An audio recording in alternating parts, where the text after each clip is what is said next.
Hey everybody, AJ McLean here, aka Alexander James, with my boy Shawn Stockman on That Note. Check us out. Welcome everybody to another episode of On That Note. As you know, this is the place where we speak a language we all understand, and that is music. My guest for today is actually a longtime friend, and it's a West Palm Beach native, solo artist, and member of one of the best-selling boy bands of all freaking time.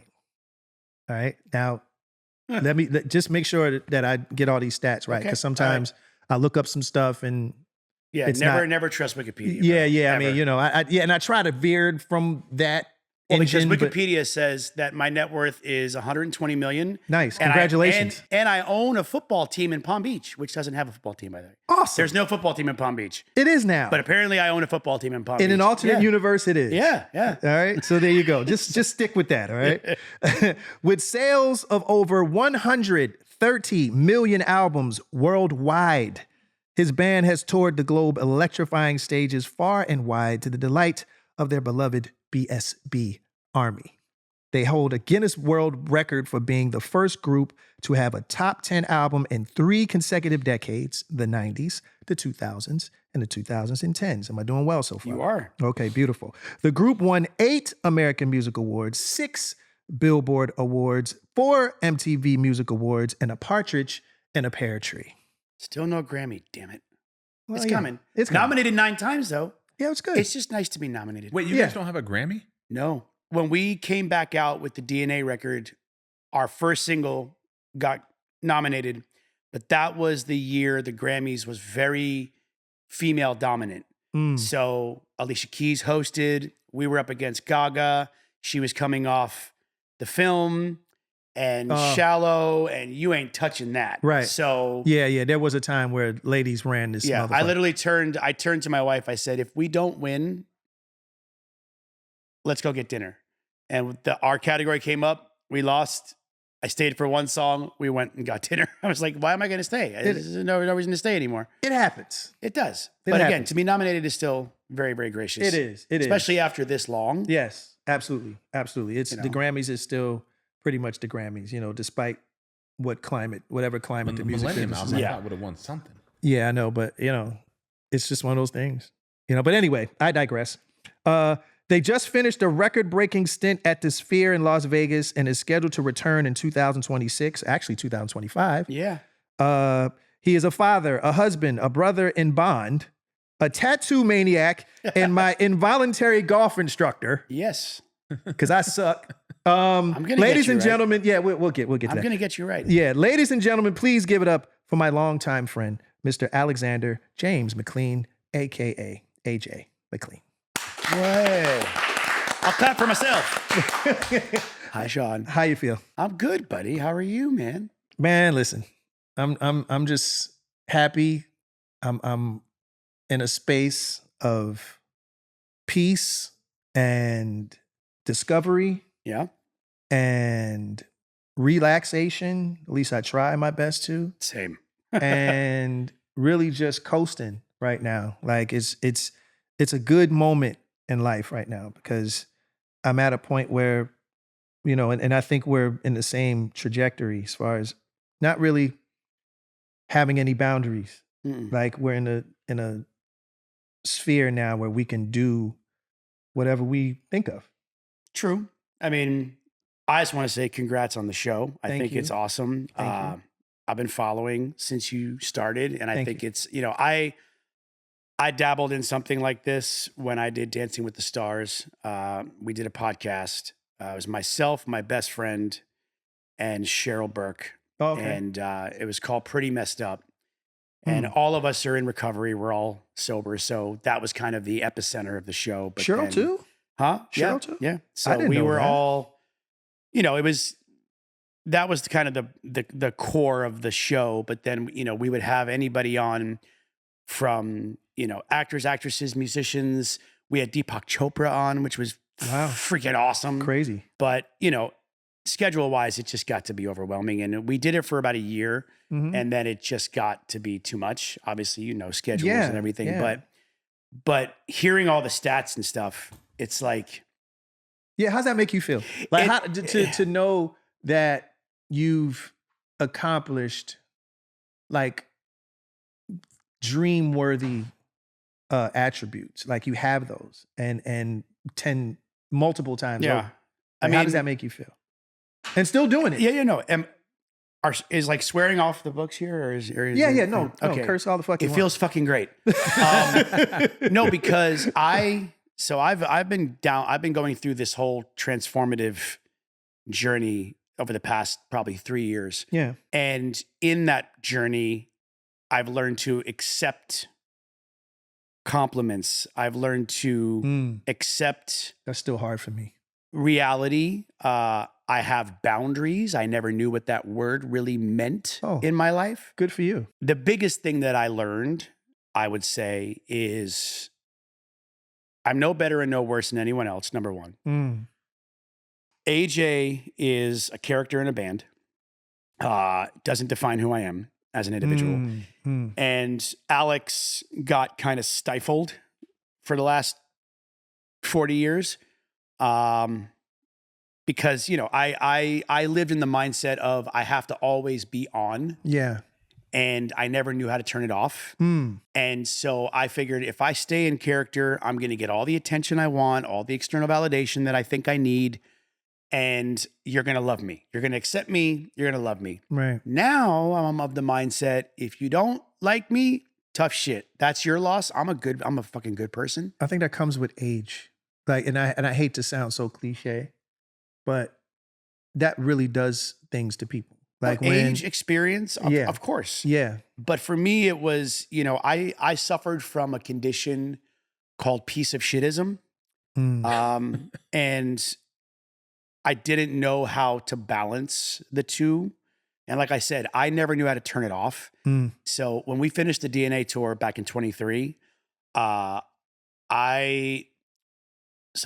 wife and I are separated, but we're actually working things through, and we are in a great place. That's awesome to hear. I am stoked. Yeah. But during that moment, we were living separately. We're still living separately for now, but we're already looking at forever homes and stuff again, which is great. That's great. And she's looking at $25 million bricks in New York. I'm like, what the hell?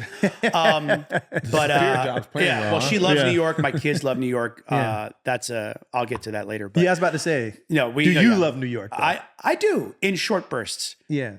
But so we wrap up the tour, and I took it upon myself to go to Scottsdale, Arizona. I did a intensive outpatient program at an amazing place called the Meadows. Yeah. And I went there for like sex, love, and relationship.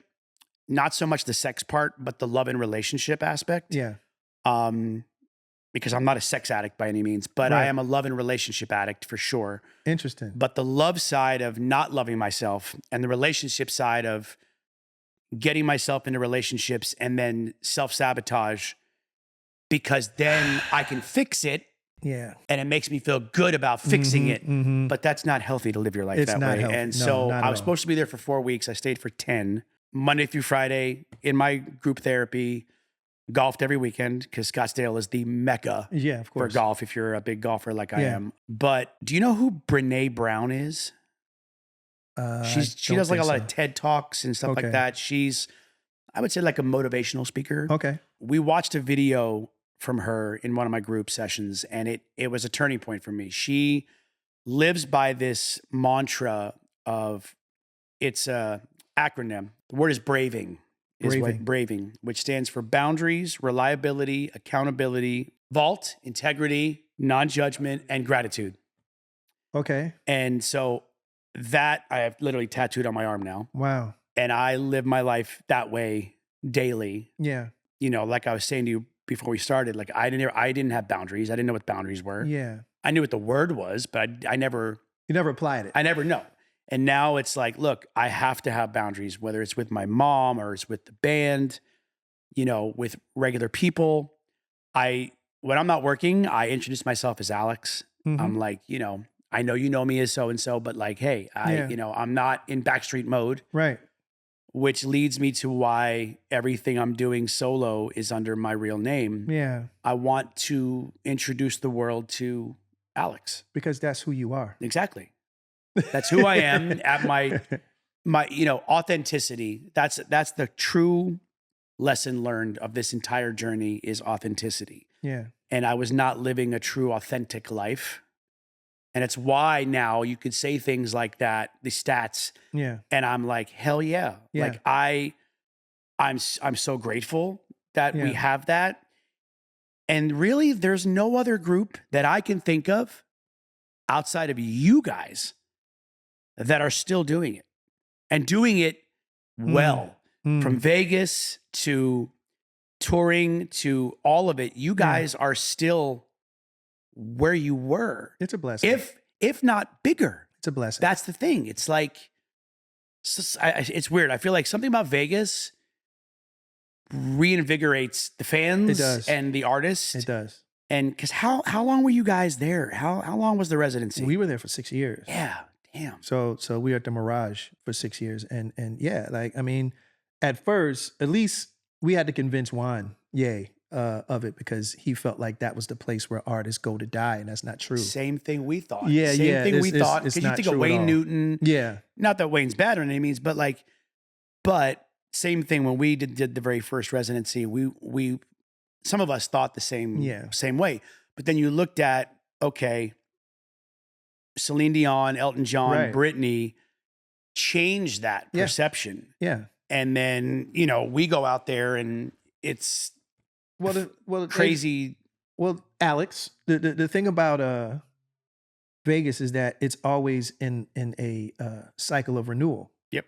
Like, yeah, in the 60s, it was the Rat Pack and all that other stuff, but it recycled and then it became Sonny and Cher and whatever. Yeah. And then he recycled Donny again. Osmond, Right, all right. that. Yeah, So that's the magic of Vegas. Like, it always represents basically how I see it is the ones that at that moment in time have the disposable income and the good credit.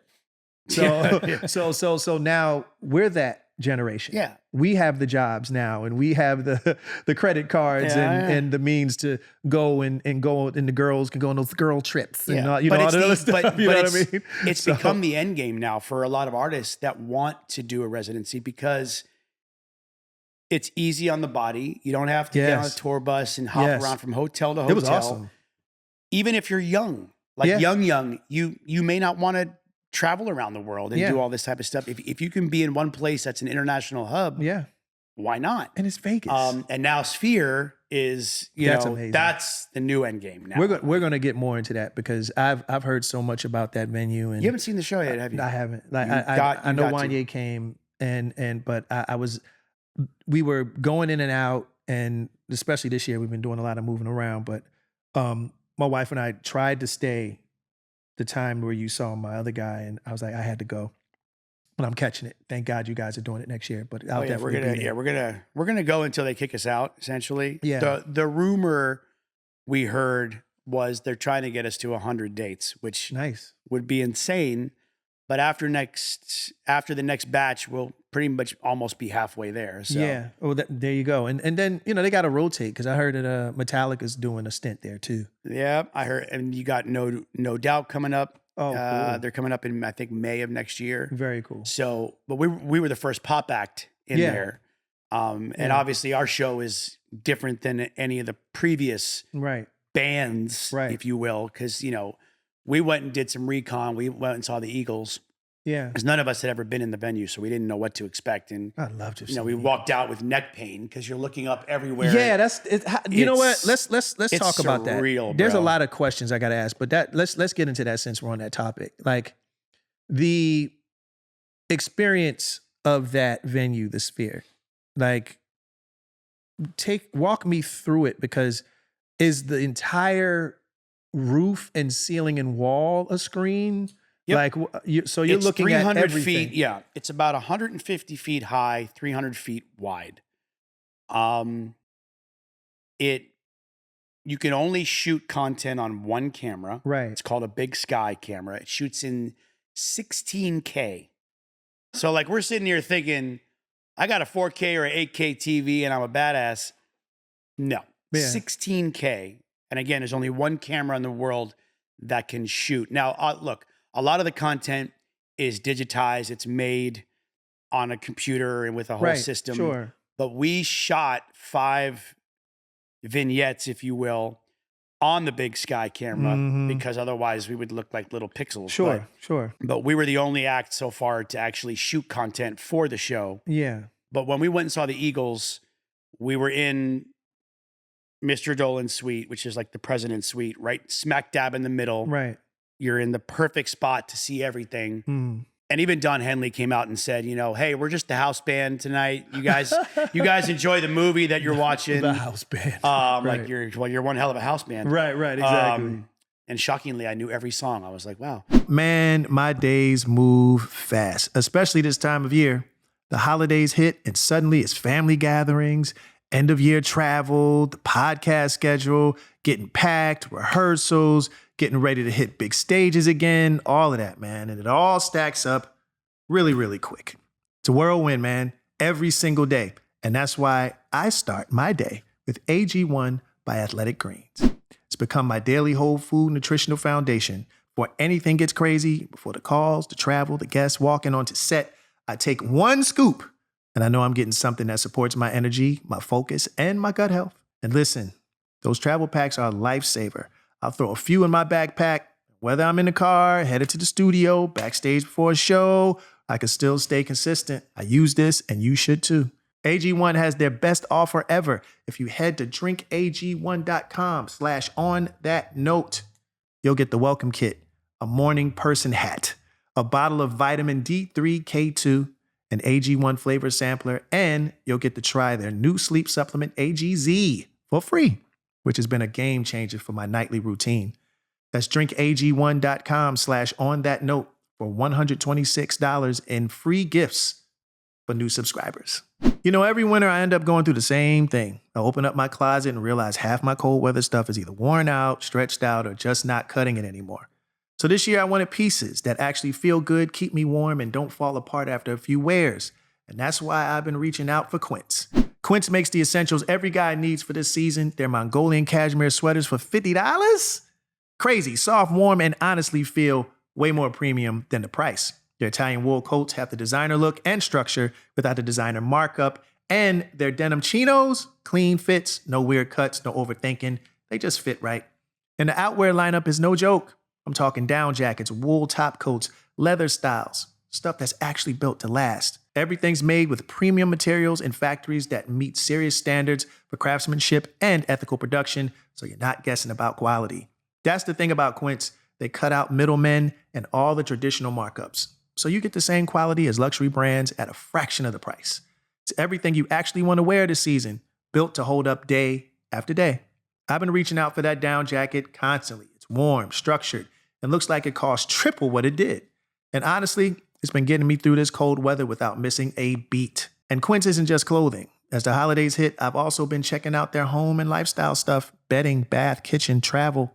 If you're gifting last minute or just upgrading your own space, Quince has you covered on that too. Get your wardrobe sorted and your gift list handled with Quince. Don't wait. Go to quince.com/onthatnote for free shipping on your order and 365-day returns.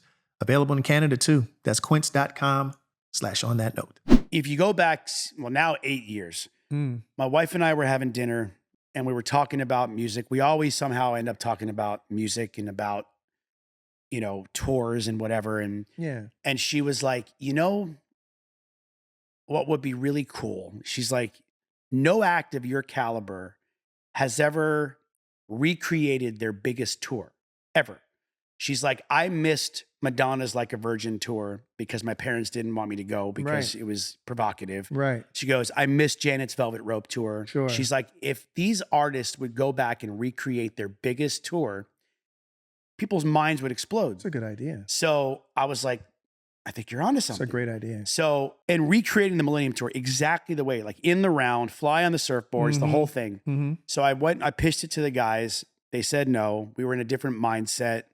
We were doing, I think at that point, the In a World Like This album, then the DNA album. And then finally, they were like, you know what? Let's do it. So we sit down with the powers that be, everybody at Live Nation, William Morris, our publicist, our management. Yeah. The guys are like, okay, AJ, throw out the pitch. Right. So I pitch it, everyone's on board, and then radio silent. And I'm just like, okay, so is this not happening? Because it was supposed to happen this year. Yeah. So I reached out to our managers and I'm like, so what's going on with this tour? They're like, well, we might have something else in the pipeline, but we don't want to tell you guys until it's 100%. Sure. So we had heard rumblings about us going back to Vegas. So we were reaching out to different hotels and seeing if there's any new venues coming up. We were trying to actually go to a smaller venue Okay. to make it more intimate so we could actually spend more money on production. Right. Because truly the biggest theater venue there is at Planet Hollywood. Right. If you open upstairs, it's like 7,000. 7,000. Yeah. Right. We were looking at like Voltaire, which is fairly new at the Venetian. Yeah. And It's a nice place. Yeah, and a couple of other spots. And then they dropped this in our lap, and we're just like, whoa, Sphere. Yeah. Okay. Yeah. So that's when we went and did our little recon, and we started brainstorming, and then we got with this incredible guy named Baz Halpin. Baz did U2, we did the Eagles. Okay. I want to say he did Grateful Dead. I think he did Fish. Okay. So he understands the venue. Okay. Silent House is the production, one of the many production companies that does this stuff. Mm-hmm. So it took 8 months to build the show. Yeah. You know, going through the content, having conversations about, Right.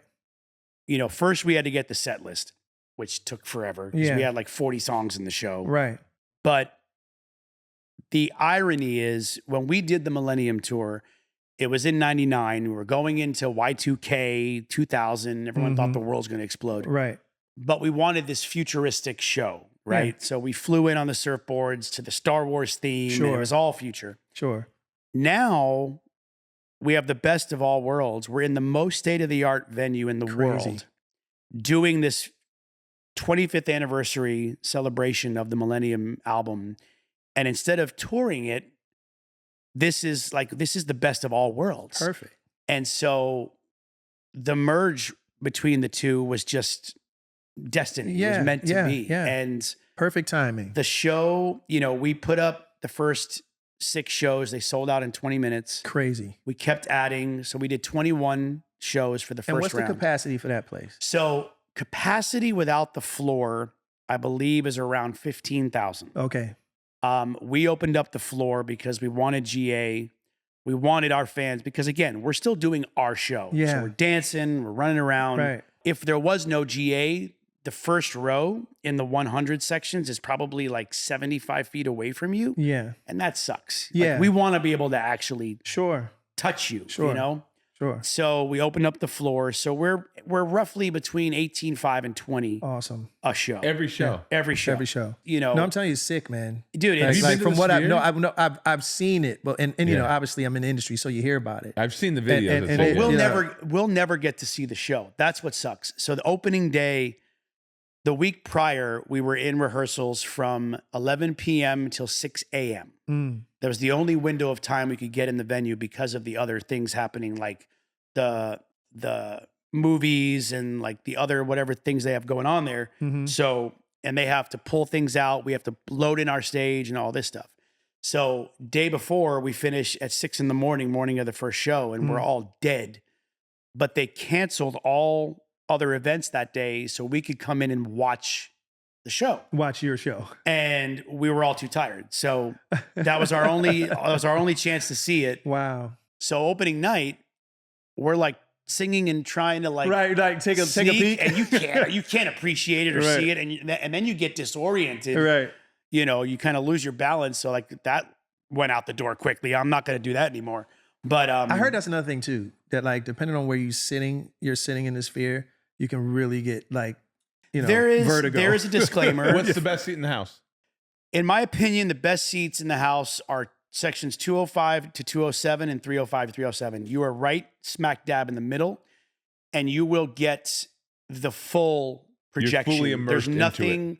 Now, if you're in a suite, sure, you're in a suite, but there's an overhang on the suite. So unless you're sitting in the front of the suite, you won't really get to see what's above you. Hmm. And we don't really utilize, except maybe 2 or 3 songs where there is something happening above you, where you don't want to miss it. Right. So I've told people, and this is not for anything more than just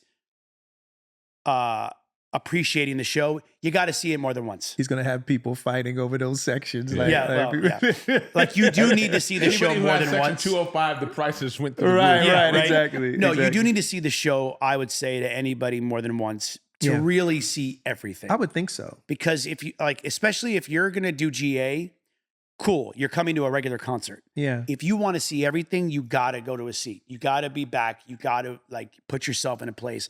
And again, there really is truly no bad seat in the house. Right. If you really think about it. Yeah. Like, because of how big that screen is, there is no bad place. But I will say, yes, there is a disclaimer, not just for our show, I think for all. If you Yes. suffer from motion sickness, Yeah. take a Dramamine, don't Right. show up drunk. Right. Yeah. You No, will it's funny not because a friend of last. mine told me like, "Yo, It's that bad? do not drink in certain sections because you will throw up." Well, yeah. Really? And Yeah.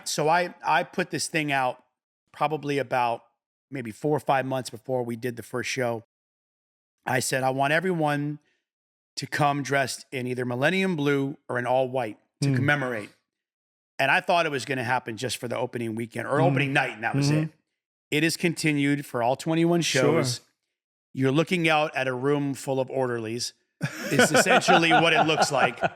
Mental patients. just out. right. No, but and you know, I'll say every couple shows like, hey, how many of you were scared to wear your outfit tonight? And you know, half the crowd's like, yeah. I'm like, how many of you are drinking wine right now? You probably shouldn't. Don't have any pasta, you know, because I Right. will pick you out if you spill on yourself. Right. And there's maybe like I'd say 5% of the crowd is not wearing white. You know, Okay. or they have just a white t-shirt and black Yeah, pants. yeah. It's Uh-huh. usually guys, Yeah. but there's a lot of guys coming to the show. A lot of guys, Yeah. straight men, Yeah. just just having a I want to blast, go. man. I want to be there. I want to Dude, check it out. It's Yeah. I want to be there. I mean, Yeah. look, it is a show for everyone, and it's an. I'll just nip it in the bud with this. It's an experience. Yeah. As a whole, it's not just coming and going on this musical journey of literally we do every song from the Millennium album, every single song. Mm-hmm. Some are done in medley form, but we do every song, and then we sprinkle in the rest of our hits. I saw clips of it of Same. their show on YouTube and was like, it's like a Disney ride. Like it's amazing. It starts off with a spaceship and it's like, Yep. it's like next level. And at one point, we are Production. 75 feet above the stage on this like big pod. We're obviously harnessed in. Of course. Brian is mortified of heights, so I was he going to has ask the a, question really- about he that. has an oh shit handle, as we call it. Sure. But we're literally parallel with like the 200s and 300s. That's crazy. And we're only up there for like a song and a half, Mm-hmm. but it's pretty intense. But it's Bro. visually it's insane because what's happening on the screen and what's happening as we're lifting, it's like this elevator effect. So it that really messes people. Any of my friends that went and saw the show said that's the part that they had to close their eyes because Yeah. because it does look like we're fucking moving. Yeah. And it definitely is like, bleh, you Yeah. know. Well, congratulations. Thank you. To you and the fellas. Are you motion And- sickness, Sean? Would you have? Would Not you get? really. Would you get fucked up in this? I mean, I don't think so. I mean, I don't think I'll be like Yeah. super sick or anything like that. I guess it depends. Just like you said, if I Just take half a but if I- Dramamine, you're fine. Yeah. You Is might it- fall asleep in the show. Is it but- worse as a fan or is it harder as the artist in the venue? Because you said Brian has a. No, I mean, A well, that's handle? the only moment that we're in any kind of peril, which we're not in Right. peril at all. No, I think that's the only moment for us. And then for the fans, I mean, they're getting the best of all of it. But I think, you know, the way the show happens and like the flow of the show, I don't know, it's probably the easiest show we've ever done Yeah. because you really are heavily relying on what's happening The behind visuals. you. Yeah. It's an yeah. experience. It's deeper than the music. And Yeah. and honestly, That's and what the you go. sound in there is Yeah, and that's what you go. 166,000 speakers, something like that. Yeah, I mean, you got to cover that whole Yeah, it's insane. globe. It's insane. Well, Like what? I would recommend for those who are watching, even if you're not a Backstreet Boys fan or anything like that, you go for the experience. Like, check out the production and how the songs intertwine with the production and all those other things. Yeah, I mean, if you're going to even if Vegas you for don't like know a one weekend with your song, friends, or you're right, going on a like, date night, just go see a show. go see that show. go see the show. Like, I'm asking you to wear white. If you don't want to wear white, that's up to you. If you're just coming into Vegas, but anybody that wear white, damn it. Yeah, anybody that appreciates a good show, you will appreciate this one. And I'll just leave it at that. Whether you know every song or you know one song, like, just go for the experience. Yeah. And they, from what I've seen, they put on a hell of a show. So, and I think everybody will enjoy it, young and old, big or small. All right, well, all right. Let's take that journey. Let's go back though. I always like to do a segment called we're going to go back, way back in the time.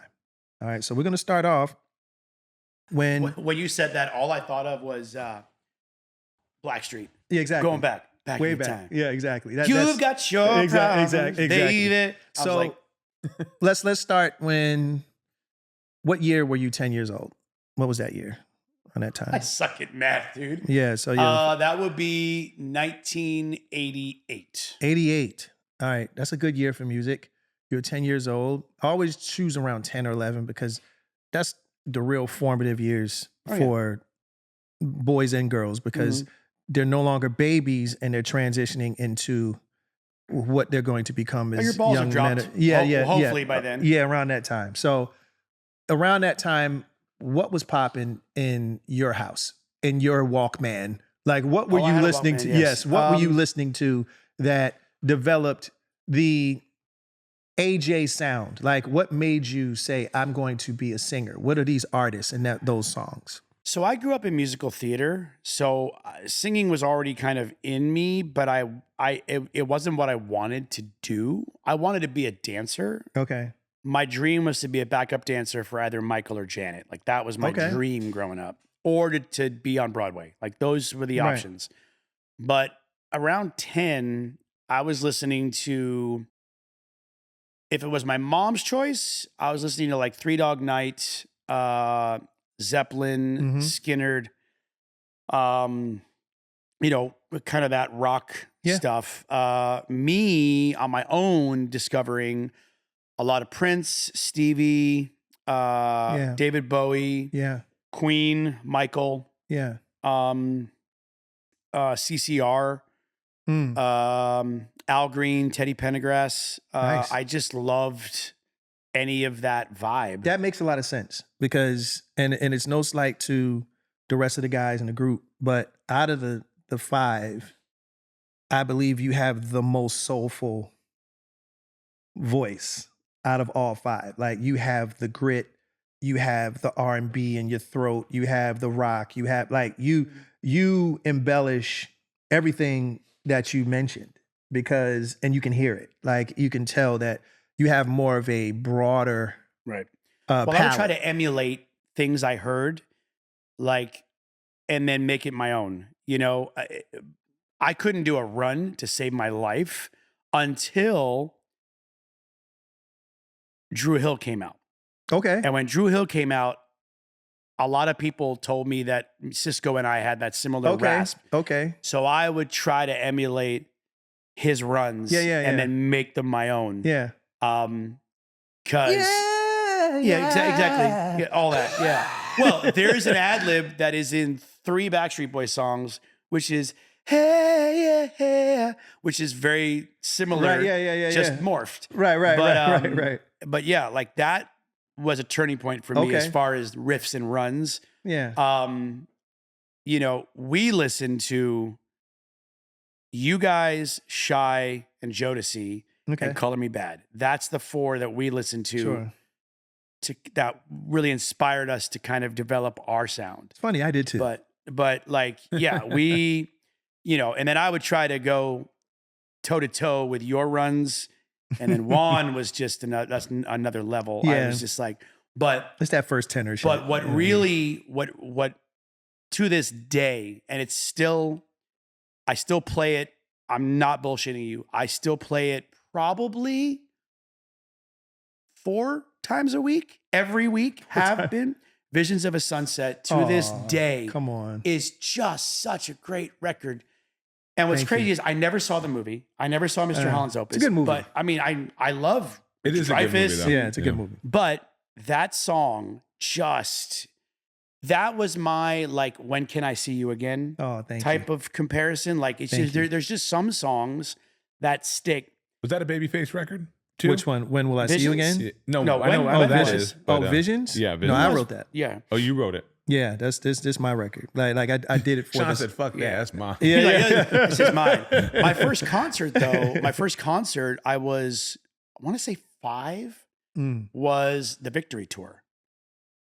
I wish I seen it. But I fell asleep. So I saw, no, listen, I saw the intro. I saw the intro. They came out in their sparkly jumpsuits. Yeah. I think I made it through 2 more songs and then I fell asleep. My mom was just like, she was going to watch it. But, Man. but what's funny is, as an homage, the intro to the Vegas show, Yeah. we come out with Larger Than Life. And I was driving around LA Oh, I heard the music. and I was listening I heard it. Yeah. to that yeah. song. And I Mhm. was like, hold on a minute. Yep. It's almost the same Yes, key. So yes, I hit up our yes, creative directors, yes, Rich and yes. Tone. I'm like, can we, Yes. Yes. you know, I heard Keith, that. Keith Harris? Yes, of course. Yeah, so that's our MD. Yeah. So I was like, Keith, can you make this happen? Don't tell the boys. I just want to see if they even notice. And so Yeah. we got the whole second verse is dun, dun, dun, dun, dun, dun, dun, dun, dun, dun. Yeah. No, that's and so it worked dope. so good. Yeah. And then I pushed it. I kept going. So on Get Down, Yeah. for years I've wanted to add Get Down on It. Yeah. So we threw that in there now. I'm Yeah. like, we have to. Like, Yeah, you gotta have yeah. a little homage. That's the fun thing about live shows is that you can just throw shit in. Like, you know, it's all a matter of just well. what- Plus, we've been doing these songs, both of us, for years. Yeah. That it's like we want to make it fresh for us. yeah, it gets a little mundane. But what I do love about both of us that we've never done, which is a testament, we don't change the melodies because the fans No. want to come, they want to sing along. Yes. And they don't care if you remix it necessarily, hmm but if you start messing around with the melodies, Yeah. that's a buzzkill for me. Like if I see a agree with concert you. and Thank someone's you. like, Thank you. I agree. No. AJ just dropped the jewel, guys. Yeah, and I this totally agree. this is something that we were actually taught very early in our careers when we were first performing and doing our shows and stuff. We're singers, so it's like we would sing "Please Don't Go Away From Me," and we would just go on a tangent. And we go all this other stuff, and our role manager, God rest his soul, Carlo Roundtree, would pull us to the side and say, "Hey, man, don't do that." he's like, He just was, don't. he was like, people come to hear the song how they fell in love with it. Like, if you go too far from it, then now, and I've noticed that, like, when you go too much on a tangent, you got people not watching anymore, but just kind of not enjoying it anymore, but just No. watching you, Yeah. opposed to being involved. Like, the whole point of performing is for people to somehow get them involved Exactly. in the actual experience Yeah. of the show, so they feel just as much as part of it as you are. And even now, like, we sing the melody. You might hear us kind of hit a Right, but that's fine. flip, but other than that, the like- heart and soul Yes. of it is still the same. very true. But there are other artists that I've seen, not necessarily, maybe not even live, but just I've seen them online or whatever. They do too much. I know Beyonce does it where she'll switch the melodies around sometimes, and you're just like, oh man, I want to sing along with you. Right. That's the key right there. I want to sing with you. You want Yeah. to sing. I Well, that's don't the thing. sing When like you go to a but I want to concert, sing I wanna along sing with with you. you. That's the you whole want point. to be able to sing along with your favorite artist when you go see a show. That's Big it. facts. And if you're singing along and all of a sudden it's like a curveball, you're like, wait, what? That's true. And then it takes you out of it. Well, That's we were very just at true. Sabrina last night. You were there 2 nights I ago. went and saw Sabrina. And Yeah, like, imagine Espresso. She changed it up. My daughter Yeah. wouldn't be able to sing along. Yeah. My 10-year-old wants to sing Right. her lungs yeah. out I mean, of that record. I joked with my daughters. I was like, we took my girls to see Tate McRae, who, in my Oh, opinion, my daughter went to go see. in my opinion, she is our new Britney Okay. in retrospect. Yeah. And I'm sitting there like I'm looking at this room full of young girls dressed like they shouldn't be dressed. Right. Sabrina's show too. About 70% of gay men, and then Right. dads with their kids, and all the dads. I'm looking at all the dads, and they're all like trying not to react to her sure. looking as amazing as she looks. Yeah. Same with Sabrina, but Sabrina was like, she's a theater kid. You can tell. Yes. You could From totally the tell. production. Yes. And her banter, and like she's a little bit of like Taylor, a little bit of Britney, a little love her bit of she is a quirkiness. little bit of all of it. Yeah. And she's a Disney kid, but she's one of those Disney kids that made it out. Her performance in the Grammys was my favorite one, where she was poking fun of herself. Well, at herself. and then SNL, her Yeah. SNL performance. So fun. And I didn't even catch the little details. Did you notice when she's singing on the bed? That heart-shaped bed. Well, but she's singing into a hairbrush. Did you notice that? No, I I didn't see that. No. It's a fucking hairbrush Right. that they covered the microphone in. Right. Because she's in her vanity and all Right. this, but it's a freaking hairbrush. Yeah. Like that detail was so cool. I love that. She also sang on a toilet, which was weird, but all right. But Yeah. because But sometimes she you, says because guess says what? that. She goes, Because "Yeah, I sometimes just we sang on a sing on fucking the toilet." toilet. I've written some of the best music I've Me written on a too. toilet. Yes. Bathrooms have the best But acoustics. But you could Yes. tell she's an old soul. You can see a lot of her Yeah. production is like 60s and 70s. Yeah, it was very vibrations. vaudeville type. Yeah. Like, you know what I mean? Like, yeah. Even the Yeah. old vintage cameras. The vintage Yeah. that were cameras. props. It's a lot of Yeah. vintage references. It was a very, very fun show. She's a modern day Lucille Ball slash, Yeah. you she has those elements, and that's why I appreciate her, because she knows what she can do. And that's really all it is. Like, I hate singing snobs. And what I mean by that is people who expect a person to hit a 88 note riff and shit, in order for them to say, yeah, well, that's a good singer. Everybody don't have those abilities, and that doesn't make them not good singers. It doesn't make them not able to sing. Everybody isn't Beyonce. Everybody isn't Whitney Houston, and that's the beauty of music. You get taste and flavors of different artists and their perspectives and their story through their voices and all of that other stuff. So like, I don't trip off of Think that. about I hate. Christopher Cross, Michael McDonald. Yeah, Like, I never heard Christopher Cross hit a riff in his life. no, but his voice sucks you in. Yes. It sucks. I mean, Michael McDonald, yes, he'll do some riffs. Yeah. But, even Kenny Loggins, like, Yes. he can do some runs. But, like, when I first heard him growing up, no idea he was a white guy. I had no clue. No. Yeah, a lot of people didn't. Same with Michael McDonald. Yes. They They definitely had a lot of black But why friends. is singing the only, I guess, category that we don't judge sports like that? We think Tom Brady's great, Randy Moss is great, right? They play different positions, but they're great football players. But singing, we judge them on how high of a note they can hit, and that's it. Yeah. Why is that? But I think, like he said, there's the singing snobs. There's the people that they set this unrealistic bar Yeah. as the listener of what they expect is like the standard. Yeah. And it's like, but that's not the standard for everyone. No. But I mean, I'm sorry, but the perfect person to put in this is Taylor Swift. She doesn't do any runs, Right. but her lyrics are lyrics? genius. Her melodies are Right. genius. And she is like a Joni Mitchell, freaking, Carly Simon. Right. It's what She takes you on a journey, and you don't need that. it's the heart she puts into Yeah. it. And it's the But same. the ones, but those of us that can do that, Mhm. Awesome. good, great. Awesome. That's great too. That's our thing. and that's great too. My point is the moral of this is that's great too. You know what I mean? Yeah. Like if you can sing just melody, Sade, Bob Dylan, Yep. James Taylor, Joni Mitchell. You heard who I just mentioned?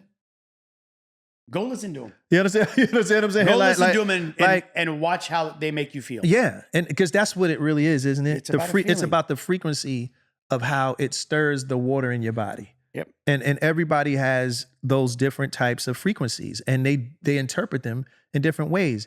You don't always have to do an 80 riff run. And just like we just aforementioned, a lot of times, a lot of those singers that can do that do it too much.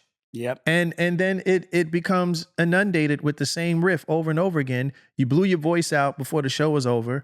Everybody's tired because everybody just wanted to hear the song the way it was, but you didn't give it to them that way. You may not ever see those people again because you killed them to death. With you riffed them to death. Yeah. Like, what's interesting is you mentioned a word that made me think of Charlie Puth, talking about frequencies and talking about how like there is a certain there's different frequencies in music that trigger different emotions. Exactly. And like, there's been a couple songs that I've written for my solo project that I was messing with the key because maybe, in my mind it wasn't too high, but then when we put it on, put it into motion, I was like, oh, I sound like I'm squawking. But how do we find that frequency that makes you feel happy? Like, yes, there is a certain frequency. There's a happy certain frequency. tempo. Yes, it is. That makes you feel happy. Yes. There's certain ones that make you feel sad. That's right. Or it's very true. And it's crazy that I never thought of it that way. Yeah, and now, like, even going into this process, making this album, I was like really heavily thinking about like, okay, this song is about this. So I want the frequency to be this so that you really feel what I'm singing about or what I'm trying to convey to you, whether it's a sad song or it's an uplifting song or it's just a party song. Yeah. I want to find that sweet spot. Yeah. Well, we're gonna get into that, but first I have to ask this for the viewers and the listeners out there, because if anybody that knows anything about you have the Backstreet Boys, a weird smile on your face. No. It's good. It's good. It's fun. It's fun because once he hears the question, he's gonna smile too. As long as it's not about Howie's fart. Oh, oh no, that's a classic. I shared that in a Rolling Stone interview years ago. All right, hold on. Let's get to Howie's fart. Howie, you're being called up. Yeah, dude, I'm sorry, I'm bringing it up again. All right, so all right, please express to us. What is it with Howie's fart? So we were recording the Black and Blue album, and which is my favorite of you guys, by the way. Black and Blue? Yes. Awesome. We were doing the call, and there's a vocal breakdown that happens on the bridge, the ha ha ha. And at the end of that, it goes dun dun dun dun dun dun dun dun dun dun dun dun dun dun. Yeah. So Howie's hitting this high note, and he's going ha ha ha ha ha, and he farted right on beat. Yes. In the key. So Max, the genius that he is, kept the fart, time stretched it, and made it into a synth. Come on. So it is now I gotta listen to it now. It is literally the that's Howie's fart turned into musical genius. His flatulence became a synth. Yeah. Howie, shout out to Howie with the fart intonation. Yo, that's crazy. He's been trying to have a rebuttal for that story for me for years. There is none. There is none. I would celebrate that story. None, what are you talking none about? that I can think of. I'm sure he'll think of something. Who can say that their ass cheeks have perfect pitch? Yes, perfect pitch. Literally perfect pitch. You know what I'm saying? Like perfect pitch. Like and rhythm. Who can do that? He was on beat in the right key. Yeah, that's Beyonce, we challenge you. Oh yeah. Toot it up, girl. Yeah, Toot you know it what I'm saying? Toot it up. Toot it up, girl. You know what I'm saying? Toot it and boot it. Let's Eat those beans. But all right, okay. Because everybody knows that there was this, because it's the same thing with us and Jodeci. Backstreet and NSYNC. NSYNC, of course. All right. First off, were you both signed to Lou at the same time? We were both with Lou, both with Jive. Lou Pearlman, by the way. Yes, Lou Pearlman. We had the same management, same label, same producer. Okay. Max. If you don't know who Max is, just look him up. Jesus. The great, hands down, I will say the greatest songwriter probably of all time. Yeah, he's up there. He's worked with everyone and can do anything. Yeah. And change the face of pop music forever. Yeah, he put in work. Forever. He put in work. Good old Swedes, man. Yeah. Yeah, so we had Lou and then Johnny Wright, who is my solo manager. Yeah. He was managing us as well. Yep. They decided, let's manage this other group as well. this is what was said to us by Lou, to control the situation, to keep them out of your way. Yeah. So whenever you guys don't want to do something, they'll do it. If they don't want to do it, you'll do it, but you'll never cross paths. You'll never be doing the same thing. Big. And you can ask those guys, ask any of those guys. We were coming off of whatever it was, a tour or something. We were burnt the hell out. And Disney asked us to do this special. I think it was either a Christmas special or something. We turned it down. Mm-hmm. NSYNC did it, and that was the kickoff for their career. Them. Because we said no, that turned into what it turned into. Was there ever a friendly rivalry? There was, I think, this is before social media too. So the only way for anyone to be pitted against each other was through the teen magazines or like Us Weekly or Entertainment Weekly or the Inquirer or any of those deals. And so that's where the media started this pit against us. But we never had an issue with them. They never had an issue with us. Right. Everybody was able to coexist. Myself and Chris were the only ones that really butted heads because we dated the same girl 2 years apart. It's always the girl, isn't it? And he was hearing that I was talking shit about him, which I wasn't. I was hearing the same from him, which he wasn't. And it took us years to finally let it be water under the bridge. And now we're like the best of friends. Right. And he's a great dad. He's just a great person. Yeah. But again, it was so like cookie cutter, perfect, like duplicate. Like it was a complete clone, if you will. Sure. But if you were to ask my wife, she would say, they were better dancers than you. You guys had better songs. That's what she would say. Okay. And I was like, I think they had great songs. No, this is good. That's a good soundbite because now everybody can debate friendly, of course. Yes. And because that's the fun of it. That's really, and to be honest, it benefited both groups. Because you were able to create the BSB Army and NSYNC was able to create their band of brethren and sisterin and stuff like that. So it helped the brands of both groups. It did. And if you look at I know you came out when we did the after party thing in Vegas, which was me, Nick, Joey, and Juan. Yeah. You came out one night and then Joey and I went out and did a little tour together, which was never meant to be taken seriously. And we ended up doing 40 dates. Right. And we kept telling everyone we know you as fans want to see both groups doing a tour together. It's never going to happen. Right. This is the best you're going to get. Right. But you did look out in the audience and see both these fans coexisting. That's awesome. And Backstreet fans becoming NSYNC fans and vice versa. Yeah. And, so I still want the dream tour to break all tours, I think is you guys, us, NSYNC.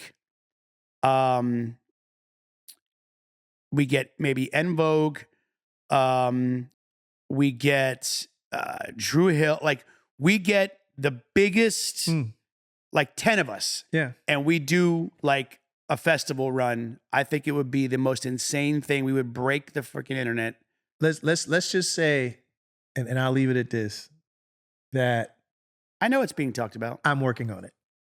And so and we should work on it. Yeah. And I'm just keeping it at that. So because this discussion has been hanging around for at least 7 years. Pop-palooza is what I wanted to call it.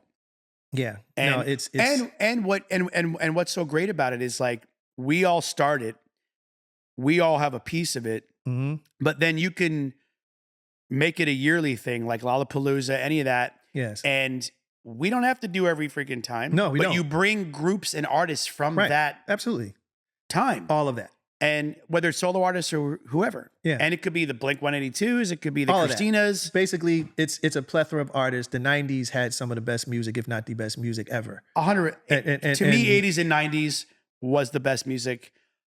I think, like, as a collective, in every genre, obviously you go back to the 60s and 70s, there's some bangers, sure. Right, yeah. But as a collective, across the board, yes, all genres, yes, 80s and 90s. I think the 90s get the edge because what the 80s didn't have, the 90s had was the alternative genre. yes. Right. That was the only thing that was around the first time. That was the first time ever you seen a group like Limp Bizkit do a song with Red and Meth. That was Yep. Yeah. You know what I'm saying? Like you've never seen that before outside of Walk This Way with Run DMC. Right. And then now you have like groups like FGL and Nelly doing something together, which country's no longer the same anymore. I mean, it's... But the 90s was the catalyst 100%. of that mentality. 100%. And it made people say that, if this can be done, then anything can be done.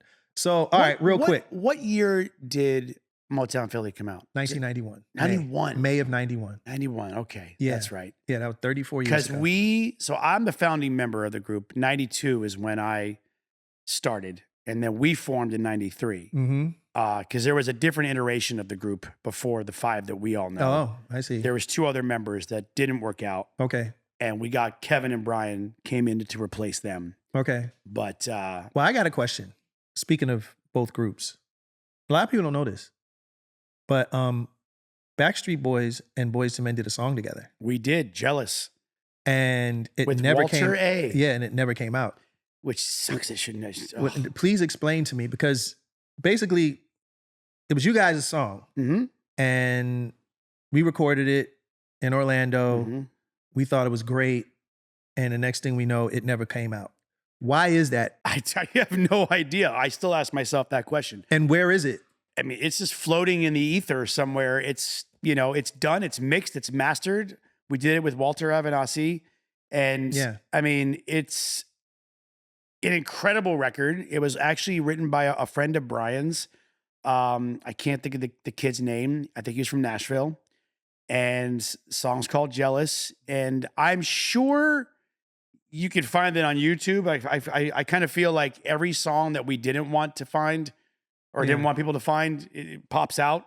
Whether someone leaves a CD behind in their hotel room. Right. I know I was infamous for that for the longest time. I'll take the blame. But I got a question. How does a record like that come together? Because you guys got multiple members. You guys each get a verse and a hook, and that's how it works? I mean, well, first off, at that time, we were both managed by Johnny Wright. Yeah, so Johnny's the one that kind of put it all together. We did it at his compound, at his studio in Orlando.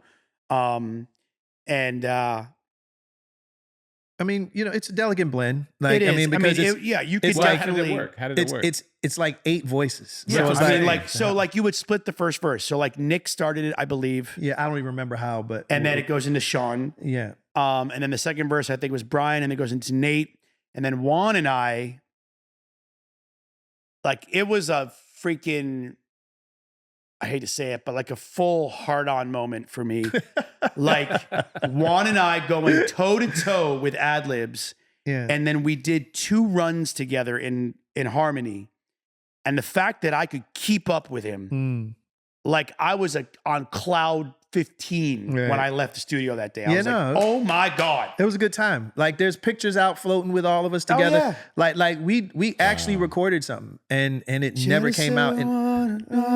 Around you when he's keeping you satisfied. Yeah, right. Yeah, so it's a beautiful record. It's such a great record, and we kind of just shrugged our shoulders. Yeah. Why does a record like that get hung up? Is it clearance? I mean, from a writer? It could have been the label at the time. I think we were still with Jive during that time. The label, I think, got to a place where they didn't know what to do with us anymore. Like we had gotten to this like pinnacle moment in their eyes. So like, what do we do with you now? What you do with us is you maintain that. Right. But yeah, I don't know. That needs to come back around. You and I have a record together. I was about to say, that was another one of my questions. So that is coming. I was about to say, AJ and I sang a record together on one of his earlier solo efforts. It's a great record. Kind of shrugged my shoulders. It was kind of like, So that one I actually want to put on when I put the album out in January. When we move into physical copies, I'm going to put bonus songs in there. Okay. Songs from like ours, other ones that I've written in the past that never made the cut, but are just too good to not. I've Had a conversation recently with John Legend about possibly doing Nice. something together. Well, this new effort, tell us about it. Yeah, this has been 4 years in the making. You know, when I started the process, I really wanted to kind of do like old school funk Mm-hmm. vibes, straight R&B. Mm-hmm. So we started in that direction. Yeah. And you know as well as I, like, directions change to the recording time. process. Whatever mood you're in that day is what Yeah. you're going to write about. Yeah. And then after I got back from Scottsdale, I wrote a song called Arizona, and it was about my experience there. And I performed it in the tour I did with Joey, and it's a game changer. Yeah. Fans have lost their mind over it, and it's a beautiful record. And we get to hear all of this stuff. Yes. And that was a turning point for me. That's where I was like, you know what? Normally my mentality is if it ain't broke, take it apart, figure out why. No. that can't be the way I go into this anymore. Right. So I'm like, look, people know me in the pop world, so stay in that world, but make it my own. Yeah. Like, I don't need to reinvent the wheel. Yes. And there is stuff on the album that is heavily R&B, but it still has a pop flair to it. Yeah. You know, I have a record with Ty Dolla that is dope. such a very straight up 90s R&B record. Yeah. Yeah. Shout out to Ty Dolla $ign. Oh, dude, he's my boy, dude. He really He's gets it. He such a understands good what's dude. popping. Yeah. But the EP comes out literally in 3 days. Cool. On Thanksgiving. On Thanksgiving. You know, normally new music, as you know, is on a Friday. Yeah. I've always been pretty non-conventional. So I was like, you know what? Fans have been waiting for this. I'm going to give you a Thanksgiving Day gift. And it's a Thanksgiving Day gift for myself Dig that. to finally share this with everyone. So the EP drops. The EP's called Hi, My Name is Alex. Yeah. Then the full album is My Name is Alexander James. Cool. And that comes out when? January 9th, my birthday. January. You're not okay. Your birthday. My actual I feel like birthday. that's a little dig back at Eminem, maybe when he was fucking with you guys back in the 90s. Well, actually, no. He never fucked with us. He Yeah, it fucked was with NSYNC. NSYNC. Yeah, yeah. It was all. Yeah. And he Well, called he He all had the an pop issue with artists. NSYNC. He like- literally called Chris Kirkpatrick out in one of his songs, but he never. Yeah. He only just said the boy bands. He The never boy- said yeah, that's anything what I'm about us. saying, So yeah. maybe he likes us better. I don't know. Yeah. He's a BSB fan. Yeah, Closet. I mean, you know, it's All been right. it's definitely still a dream of mine to do something with him because I really look up to his recovery and his sobriety and just his journey. And I think him and I would do something Have you crazy. talked to Paul about Yeah. it? Huh? Have you talked to Paul about it, Rosenberg? I haven't talked to anybody about it, Oh. but Yeah. I think that'd be sick. that would be dope. I love dope. that idea. Yeah. Hey man. All right. So hold on, real quick, just for time restraints. We're gonna get you some get to have some fun. I love fun. Yeah. Why are you laughing? I don't Yeah, know yeah. what you're. No. This is That's good. This is good. This is gonna be that's fun. a trick golf ball laugh over there that I see right now. No, really. So give us your top 5 bands. Top 5 bands. It doesn't matter if it's R&B, rock. Okay. It could be the Wiggles. I don't care. But like No. They went platinum, I think. Yeah, Top yeah, no. 5. They did. yeah. Top 5 bands. Okay. Everybody clap. Queen. Queen. Okay. I'm gonna say it. Boyz II Men. Thank you. 100%. Thank you, sir. Very sweet. Coldplay. I like Coldplay. Shout out to Chris. Doobie Brothers. What? Doobie Now that's a Brothers. new one. Um, You don't hear that a lot, but they are and- dope. and Genesis. You don't hear that either. Well, Genesis when Peter was still Yes, part Peter of it, Gabriel. Yes. because Yeah, I that's mean, when they were in their deep God, bag. they Yeah, were before so they went ahead pop, of their pop. time. So ahead of Yeah, their time. yeah. And I think it's cool. I heard a rumor, and I don't know if it's 100% true, but the way Peter was able to get that known effect on his voice that we all hear Mm-hmm. is he would sing in the room, not in the studio, but in the room, in the main room, against the speakers. It's a form of feedback. And then they would tweak it to where it sounded like it was doubled. Sick. And that's what I've heard from certain engineers. Yeah. And so I've been dying to try it. Just has to be the right song. I was But about to say, yeah. it's but pretty cool. and then you got to understand too, like back then they had a lot of analog Oh yeah. machines and things of that nature. That I mean, you believe it know or as not, I do. Our first album was on tape. Yeah, 2-inch. Freaking Yeah, for all the kids out there like that don't know what that is. yeah, Like yeah. 2-inch tape is basically a cassette, but really big. yeah, really big, and there was no doubling. There was anything. yeah. So like I know you guys had to go in and get your harmonies Yeah. as an ensemble. Yeah. You couldn't do it individually, Well, or could you? yes, we did. Really? We did. I don't think we might have sung maybe a few songs where just me and Juan are in there. Like End of the Road, for example, me and Nate sang the Isn't it here, ooh, to you? Like because Face wanted both vocals to sing the same note Right. to add some sort of texture. Right. But other than that, every song we've done solo, because that's I guess you could say that was kind of our secret sauce. Because when I'm listening to, say, Nate singing a harmony, which he sings it like a solo, right? He sings it like a melody. So I'm hearing it and I'll go, okay, cool, got it. So once he's done, I'm singing my solo Right. Nice. with his solo. Yeah. And then Juan will go, all right, he'll sing a solo and it's harmony. So a lot of times I'll sing from here, I'll go here for a second and then go back up. Right. It's never been, we don't think that way. We've never thought that way. Like the basic 1-3-5 stack, it's there, but we're crossing each other. We would always have You know what I'm saying? like 7 parts. Like Yeah. for example, Larger Than Life. Mhm. I think there's like 6 or 7 harmonies. Mm. So obviously live we picked the core 5. Right, There's just no way. right.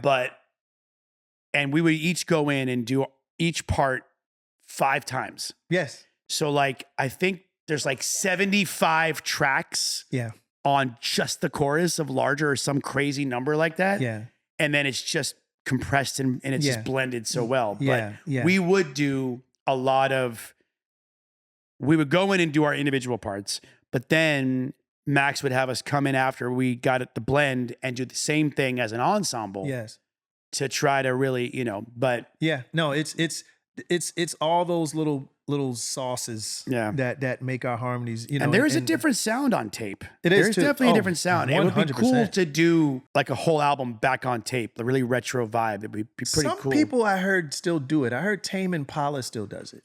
Yep, and I think Foo Fighters has done it as well They a have. couple times. Yeah, I Yeah. know Dave has said that they've done a lot of stuff on tape because it's a sound you can't emulate. No, you can't. You just can't. Only problem though is that like when you put it on tape, the way songs are compressed now, Yeah. it's still digitized. So it still takes some of that, Yeah, you're going to take it and then move it to be digitized. To squish it. Yeah. and then it goes through mastering and they squish it again. Yep. And then radio gets their hands on it and then they squish it some more. So it's like, it sucks because that's just how music is Yeah. processed now. It loses its luster from the very beginning. Yeah. Yeah. Yeah. But anyway, I have one last question. Can I get one in before you do your last one? Go ahead. 9 inches. What? Because Sorry. Good for you. Yep. well, ladies, now you know. What? Doesn't do me any good, but the ladies out there, you might give a shit. No, I've been doing that for so long Or is now. that the Like putt that you somebody had will be that you like, missed? "Hey, can I ask you a question?" 9 inches. You just spit it out, and they don't know whether to smile, shock. But you know that could be interesting because that could be 2 different things for you because you're a golfer. That could be a putt that you missed. Yeah, yesterday exactly. There you go. from Yep. There you go. Could be. See? There you go. Spoken like a true You guys athlete. have such a great history of just creating great moments in music. Give us a behind the scenes moment that maybe we haven't heard before from you. Maybe a award show, a performance, or something that just the fans would love to hear. Wow. Well, there's one story that I know we've shared a few times, but it's one of those that sticks with you. We were doing a festival show, like an outdoor show thing, and I want to say it was the Four Tops I think it was the Four Tops, the remaining members Yeah. that were still alive at the time.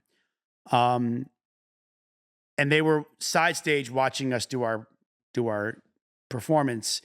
And before we left, they gave us a bit of advice. And they were like, always remember that this is show business. That's what we call it. We call it show business. Just remember, while you're doing your show, make sure your business isn't running out the back door. And, you know, like you getting taken advantage of, all these things that happen. And, you know, and we really took that to heart. Mm-hmm. And even though we still got bamboozled with the loose stuff, we, you know, we have since learned, and now we have way more control of our destiny than we ever have. And we've owned up to that. Like now we take the bull by the horns. But only other one I think that's kind of interesting is we don't do it anymore because God, people would get pissed. But we used to do practical jokes. Like the last show of every tour was the practical joke show. Always. It's tradition. So we knew the last person on earth you want to mess with is always Kevin, because, you know, it's Kevin. Kevin gets mad very easily. So we had toasters, and for anyone that doesn't know out there what that is, it's a lift that shoots you up, like at whatever speed you want, pops you up out of the stage. And we had it at the intro of our show, and myself and Nick took saran wrap and put it across the cover of his and put Vaseline on it. So when he shot up, it went all on his, and he couldn't get it off.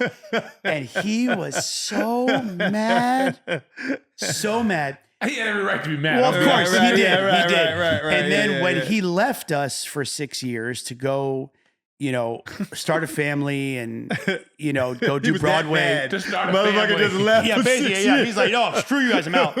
We didn't know what to do for the fans, so the last show, we found a cardboard cutout of Kevin. So when we did this final moment, we had one cardboard cutout of him come up, and we were all like, "Hey, it's Kevin." But you know, we don't do that stuff to each other as much anymore. Right. Nick was always the worst at the practical jokes.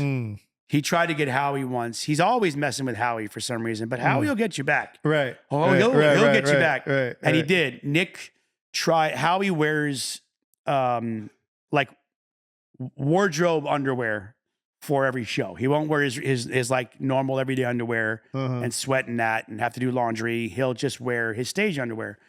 So we're getting ready for a show, and Nick took Tiger Balm and rubbed it on the crotch of Howie's underwear. That's just mean. But That's grounds for an ass whooping. But that's just as mean. he was pulling them on, he smelled it. He smelled it. So he goes, "Oh, okay, all right." So he didn't put them on, clearly. Nick didn't know that. So Howie then in turn took a little bit of the Tiger Balm and put it on Nick's in-ears. So we're like 2 songs in, and Nick's whole face, because he's pretty white. Right. His whole face is turning purple, and he pulls him out. He's screaming bloody murder. And Howie had told me what he did. Yeah. We're dying on stage. Oh. I just stopped singing. I'm just like, I'm like, good Well for you. done, Yes, sir. Howie. Well done. Well Dude, done. It was so good. Well bowled, Yeah. Howie. We can't, That sounds kind of dangerous, though. I mean, you It know, definitely was dangerous, but you know, he's fine. Probably. Yeah, but it's No okay. one's, still I here? mean, Nick's only got me once. I got him back tenfold. Do you know what niacin is?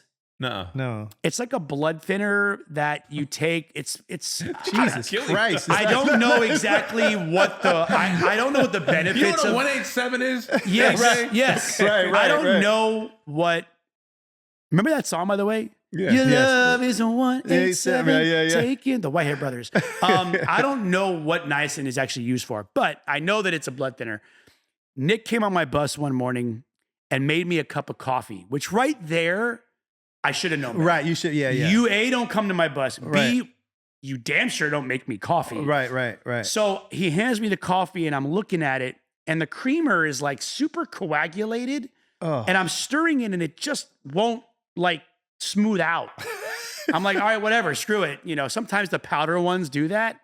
So I drink it 10 minutes goes by and my whole chest is just beet red. I'm itching. I'm thinking, I thought I was having a panic attack. My poor wife, we had just been dating for maybe a few months. So she was kind of in on it, but she wanted to like, I think, impress the other wives and people and like fit in. Right. So she didn't give me any heads up. So I was pissed at her more than anybody. Right. But I found out afterwards what he did. Oh. And so I'm always the one that 9 times out of 10, I like to host an end of tour party for our amazing crew. Like our crew, without the crew, there's no show. That's it. That's right. And so we were at this place called Jillian's. It's like they have bowling. It's like and a all Dave that and shit. Buster's. Yeah. So I went to a GNC that afternoon and I got a bottle of niacin. These guys, man. I put 3 in his shot of whiskey that he did. Dude, there was like these jumbo fans in one section of Jillian's because their air was off, the AC. He was so out of it and he was red from head to toe, just like freaking out. He turned the fan on and took his shirt off and it's just like, he had no idea what happened because he was drinking. He's having fun. He didn't think anything of it.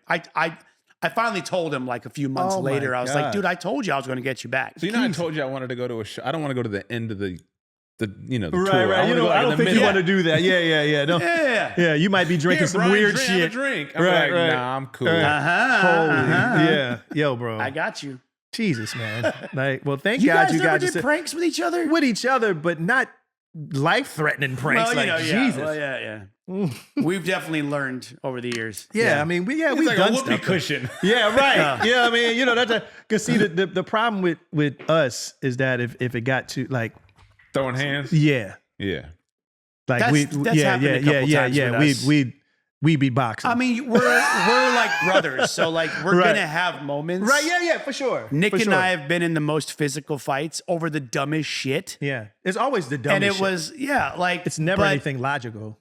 I'm an only child. All 4 of them have siblings. So these are my brothers. Right, sure. Literally. Sure. And metaphorically, but they are my brothers. Yeah. So like, I didn't get to do that with anybody. So, I'm going to have my fun. Yeah. The way my temper's set up. Yeah, right. Right. Yeah. That's crazy. You put that's Tiger Bomb in my in-ears. Yeah, right. Yeah, it's a wrap. I'll put it, you know what? Yeah, I'll put it on They're gonna see the finals on your grip. Right. So your one exposed hand is just like on fire. Yeah. Yeah, buddy. All right, last question. What is your favorite restaurant, sir?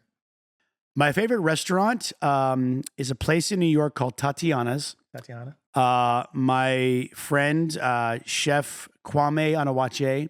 Okay. It's his restaurant named after his sister.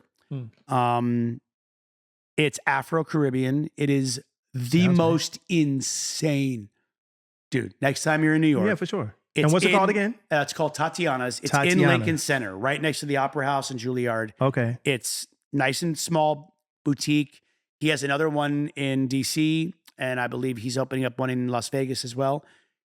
Best food in the world, dude. Tatiana's. That, and then close second, which is here. When I was in Scottsdale for that stint, I was introduced to a place it's called Steak 44. Okay. Here it's Steak 48. Okay. It's in Beverly Hills. Yeah. Oh, Wonderful. Dude, if you like steak, yeah. Best steak to me.